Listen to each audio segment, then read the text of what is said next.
Što su ad hoc akcijski ili AHA projekti?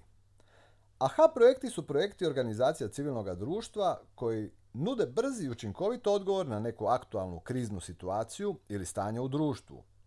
Koriste neki aktualni društveni trenutak za stavljanje bitnih, ali zapostavljenih ili marginaliziranih tema u fokus javnosti.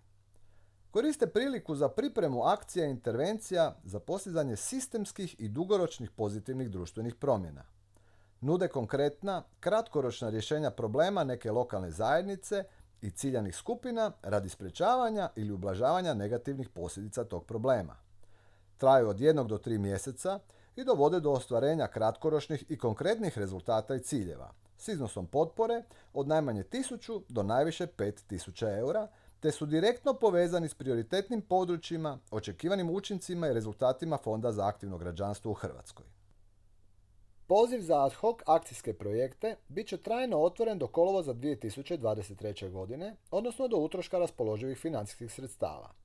Prije prijave projekta pažljivo pročitajte upute za prijavitelje, a za dodatne informacije o pozivu pogledajte web stranicu programa ili upitajte provoditelje na adhoc.podrska@acfcroatia.hr.